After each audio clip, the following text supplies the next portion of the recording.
Well, hello, Westside Church. Good to be together again today for another one of our daily devotions. And today we're going to look at one of the parables of Jesus out of Matthew. And it's a reminder that much of what Jesus asks us to do actually isn't very complicated, but oftentimes it also isn't easy. And so how do we wrestle with that? And how do we take the words of Jesus and really connect them to our daily living? Reading out of Matthew 25, verse 34, this is Jesus speaking. He says, "Then the king will say to those on his right, 'Come, you who are blessed by my Father, inherit the kingdom prepared for you from the foundation of the world. For I was hungry, and you gave me something to eat. I was thirsty, and you gave me something to drink. I was a stranger, and you took me in. I was naked, and you clothed me. I was sick, and you looked after me. I was in prison, and you visited me.' Then the righteous will answer him, 'Lord, when did we see you hungry and feed you? Or thirsty and give you something to drink? When did we see you a stranger and take you in, or naked and clothe you? When did we see you sick or in prison and visit you?' And the king will reply, 'Truly, I tell you, whatever you did for one of the least of these brothers of mine, you did for me.'" This is one of those things that can feel a bit overwhelming and almost like it's someone else's job. It's so big. It's like, are we supposed to take our everyday lives and drop everything and just focus on these things that Jesus has listed? And it's almost easy to say, well, I'll do those things occasionally, but it really is someone else's job. And we can almost miss it because we just don't even get started. And I think Jesus was actually talking about something almost much more pedestrian. Certainly these things he listed are critical and very important. I'm not discounting those. But I think he also was calling us into something that was very daily, very practical, even moment by moment. And so how do we do that? And I think the challenge starts with our understanding of the least of these. We can think of that in terms of the most extreme cases, and yet oftentimes in our daily life, there are all kinds of people who are in a moment where they have need. And so I want to suggest a very simple definition that might give us some good practical application on this. I would suggest that the least of these on a daily basis is anyone around us in our proximity that has some kind of need that they can't meet on their own. No one else is meeting it, and I have the ability to meet it. And so I can step in and I do that. It's very practical. You and I seeing needs around us that no one else can meet, and we step in and help. It's a powerful, powerful thing.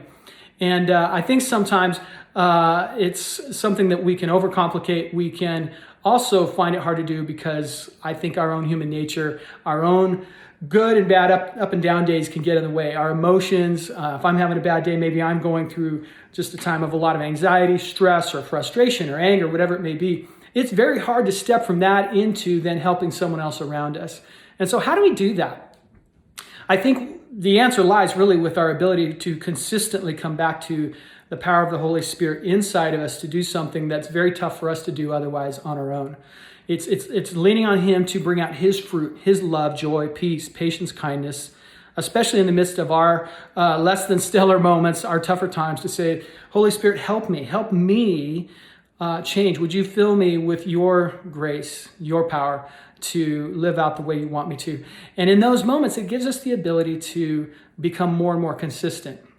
Rather than relying on our best days and those moments that occasionally come along, we find that more and more on a daily basis, we're able to lean into walking by the Spirit, seeing the need around us, the moments that are the least of these kind of moments, if you will, and we can step in and be a part of life.